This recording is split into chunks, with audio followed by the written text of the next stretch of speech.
आज मैं डिकोड कर रहा हूँ एक ऐसा पैटर्न जो इनएविटेबल सिस्टमिक कोलैप्स को दर्शा रहा है, वो भी 100% होगा। राइट, ये कोई एस्ट्रोलॉजी नहीं है, ना ही मैं आपको डराने आया हूँ। We just have to understand where are we standing as a nation. और ये बहुत इंपॉर्टेंट है हमारी देश की जनता के लिए, मेरे देश के लिए, इस देश की गवर्नेंस के लिए समझना। पहले तो अगर हम समझ गए तब हमें प्रॉब्लम पता लगेगी, जब प्रॉब्लम पता लगेगी सॉल्यूशन उसके बाद है। Right, first try to understand the problem. हमारे कुछ सोल कॉन्ट्रैक्ट्स है, नेशन का भी है, यहाँ आने वाले लोगों का भी है, जो हम वादा करके आते हैं, जो हमारे कर्म धर्म होते हैं, जो हमें पूरा करने होते हैं। अगर हम वो नहीं करते हैं तो हम अलाइंड नहीं है अपने पाथ से, लाइफ पाथ से, तो हम कहीं दूर जा रहे हैं। हमें जो अच्छे कर्म करने हैं, बुरे कर्म करने हैं, इस सब का लेखा जोखा जो भी होता होगा वो बात की बात है। लेकिन at the same point of time हम बात करते हैं प्रैक्टिकल की, तो कुछ पैटर्न होते हैं हमारी लाइफ के, हम सोचते हैं कि हमारे साथ कुछ गलत हुआ है और वही रिपीट भी होता है बहुत बार। तो इसीलिए होता है क्योंकि हम उन पैटर्न्स को समझते नहीं है, ब्रेक नहीं करते।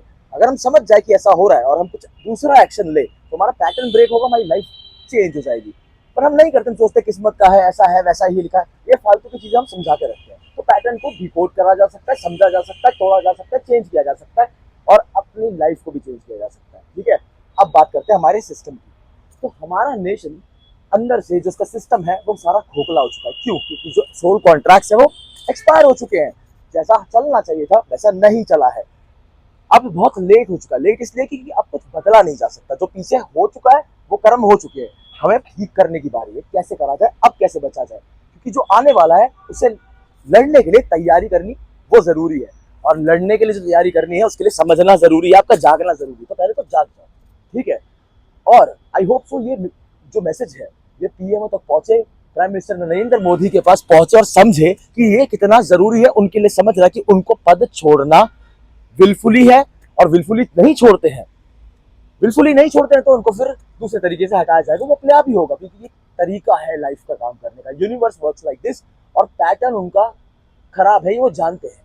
उनको छोड़ के अपने पद से उतर के स्पिरिचुअल एस्पेक्ट के ऊपर काम करना है, क्योंकि वो फील भी कर रहे हैं ऐसा।